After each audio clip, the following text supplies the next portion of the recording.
Саламатсыңарбы, урматтуу окуучулар. Анда эмесе биз кезектеги сабагыбызды баштайбыз. Сабагыбыздын темасы Франциядагы элдик фронт, Испаниядагы жарандык согуш. Сабактын башында биз өзүбүзгө керектүү терминдерди кыскача билип алалы. Антисемитизм. Бул термин кандай чечмелен десеңер, расисттик, улутчулдук идеологиянын бир бөлүгү, же болбосо бир түрү. Семит элин, тагыраак айтканда, еврей улутуна каршы куугунтукту жана жек көрүү агымы, же болбосо идеологиясы. Диктатура, латын тилинен диктатура деген сөздөн алынган, чексиз бийлик.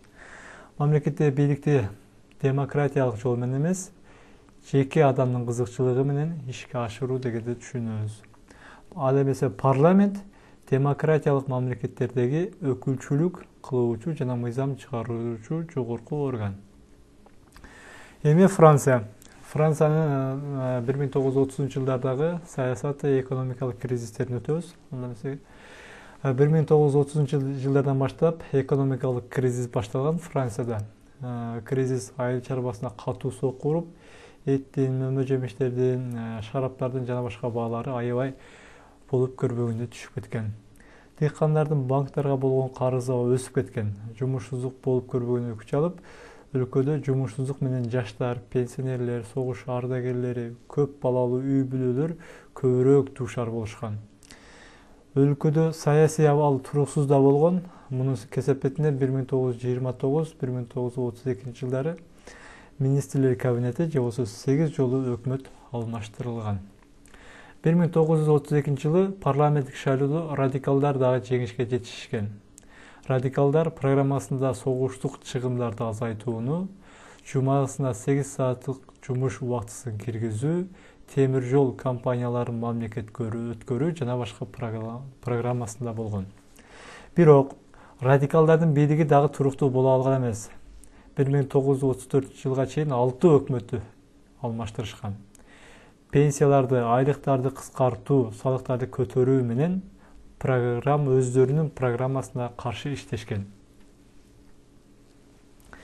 Эми Франциядагы парламенттик кризис жана фашизм коркунучу. Франциядагы парламенттик бийлик жана демократия фашисттер тарабынан агрессивдүү коркутууларга алып келген. Францияда бирдиктүү фашисттик база болгон эмес, бирок өлкөдө фашисттик уюмдар гана болгон. Германиядагы жана Италиядагы фашисттик урандарды кайталашып, фашисттик уюмдар чириген парламентти жок кылуу, бийликти басып алуу жана фашисттик диктатураны орнотууну максат кылышкан. Албетте, фашисттик уюмдар же болбосо лигалар. Француз аракети жана Күчүрмөн кресттер деген Францияда фашисттик уюмдар болгон. 1934 жылы 6 февралда француз аракети жана Күчүрмөн кресттер жана башка бир нече фашисттик уюмдар биригип 40 миңге жакын мүчөлөрү менен парламенттин жыйыны болгон Бурбон сарайына чабуул жасашкан. Бурбон сарайын ээлеп алышкан эмес, себеби дегенде ошол жерде коргоочу аскер кызматкерлери буга жол берген эмес. Бирок фашисттер радикал Далладинин өкмөтүн кызматтан кетирүүгө жетишишкен. Массалык эми фашисттик кыймылдарга же фашисттик уюмдарга каршы чыккан антифашисттик кыймыл же болбосо элдик фронт. Француз фашисттеринин 6 февралдагы аракетинен кийин, жана чабуулдан кийин өлкө аймагында фашисттик уюмдарга каршы антифашисттик кыймылдар кулаш жая баштаган. Биз билебиз, анти деген каршы, келүү деген сөзгө туура болот. 12 февралда солчул партиялардын жана профсоюздардын чакырыгы менен бүткүл өлкө боюнча 4,5 миллиондон ашык адам катышкан жалпы иш таштоо болуп өткөн. Фашисттик күчтөргө кеңири коалиция түзүлүшүнө жол ачылган. Фашисттик уюмдарга каршы. 1934 жылы октябрда Торез радикалдар партиясындагы бардык фашисттерге каршы нан, эркиндик жана тынчтык үчүн күрөштүн чегинде элдик фронтун биргелешип аракеттенүүсүн сунуш кылган. Эми массалык антифашисттик кыймылдын жетекчилери булар Даладия, Блюм жана Торрездер болуп эсептелет. 1935-жылы 14-июлда Парижде 500 000 адам катышкан демонстрация болуп өткөн. Бул демонстрациянын сап башында ушул экраныңарда көрүп тургандай Даладия, Блюм жана Торрез аттуу инсандар жетекчилик кылган. 1936-жылы шайлоо болуп өткөн. Бул Франциянын аймагында шайлоо болуп өткөн. Шайлоодо элдик фронт жеңишке жетишкен. Бул элдик фронтко биз билебиз социалисттер, коммунисттер, республикачылар жана башка бир топ уюмдар, бирикмелер бириккен. Бул шайлоодо элдик фронт деп аталгандагы бирикменин аталышы. Элдик фронт шайлоодо элдин 57% добушун ээлешкен. Натыйжада элдик фронт ийгиликке же болбосо бийликке келишкен. Франциянын тарыхында биринчи жолу Блюм өкмөт башчы болгон. Бул тарыхында Блюм өзү социалисттик агымды карманган. Коммунисттер өкмөткө кирүүдөн баш тартышкан. Себеби дегенде биз башында айтып өткөндөй элдик фронтко коммунисттер, социалисттер, республикачылар жана башка демократтар киришкен. Бирок коммунисттер өкмөткө кирүүдөн баш тартышкан. Блюмдун өкмөтү парламент аркылуу фашисттик лигаларга тыюу салуу жана саясий күнөө менен камалгандарга мунапыс берүү жөнүндө Франция тарыхында 2 чоң мыйзамды өткөргөнгө жетишкен. Бул биз билип келе жаткан чыгыштан Италия жана Германиядан келе жаткан фашисттик, нацисттик агымдарга каршы турууга болгон иш-аракет. 40 сааттык жумуш жумалыгы, акы төлөнчү эмгектеги эс салуу жана жамааттык келишимдер жөнүндө мыйзамдар кабыл алынган. Блюмдун өкмөтү 1938-жылга чейин жашаган. Андан кийин радикал Даладия өкмөт башына келген. Эми биздин экинчи чакан темабыз Испанияда жарандык согуш. Испанияда негизинен жарандык согуш, биз кыскача айтып өтө турган болсок, Франциядагыдай эле Испанияда дагы фашисттик агым идеологияга каршы демократиялык, республикалык идеологияны жасоо ошону карманган адамдардын ортосундагы болуп өткөн согуш. Бирок жарандык согуш бул Европа мамлекеттери менен АКШ баштаган мамлекеттердин ортосундагы, Россия дагы буга жардам берген, республикачылар болгон. Ал эми Италия, Германия фалангалачылар деп коет.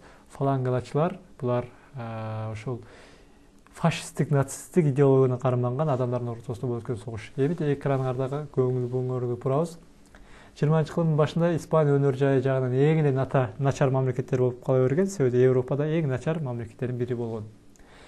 Испанияда 1938-жылга чейин монархия башкарып келген. Биз билебиз, монархия бул абсолюттук бийликке болгон жалгыз адамдын бийлиги.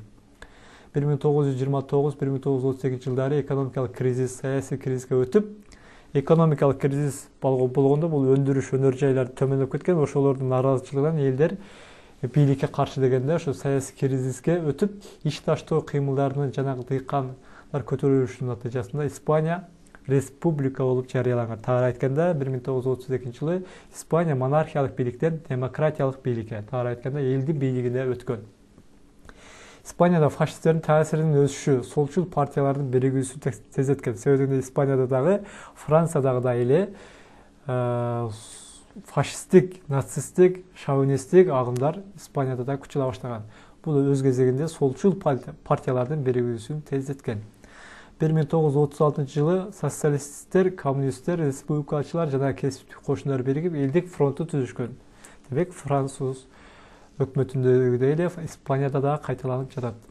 Февралдагы шайлоодо 1936-жылы февралдагы шайлоодо элдик фронт жеңишке жеткен. Фашисттик партия төңкөрүш даярдай баштаган. Генерал Франко баштаган төңкөрүш 17-июлда башталды. 1936-жылы Испанияда жарандык согуш негизинен башталган жыл катары эсептесек болот. Германия менен Италия согуштун алгачкы күндөрүнөн тартып эле фалангачылар деген биримдикке жардам беришкен. Ал эми Италия жана немис учуучулары, танкисттери, учактары фалангачылар тарапта жарандык согушта согушушкан. Ал эми АКШ, Европалык өлкөлөр Испанияда жарандык согуш анын иш экенин билдиришип, бейтараптыкты катуу сакташкан. Бирок ошондой болсо дагы Европа мамлекеттери фалангалачыларга каршы согуш жүргүзүшкөн. СССР өз кезегинде ооз жүзүндө гана бейтарап экенин билдиргени менен 1936-жылы октябрда Испаниянын республикага каршы бир топ курал жарак аскери техникалык жардамдарын көрсөтүп турган. Ошентип Испанияда фашизм менен демократиянын күчтөрү ачык кармашкан. Биринчи майдан болуп, ошол учурдагы кырдаалга байланыштуу СССР демократиялык күчтөрдү колдогон. Бул кармашуу 1939-жылы мартында Франконун жеңиши менен аяктаган. Урматтуу окуучулар, биз бүгүнкү темабыздын кыскача маалымат ала алдык. Анда эмесе биз үйгө тапшырманы жазып алып, ушу тапшырманы өздүк баракчама жөнөтүп коесуңар.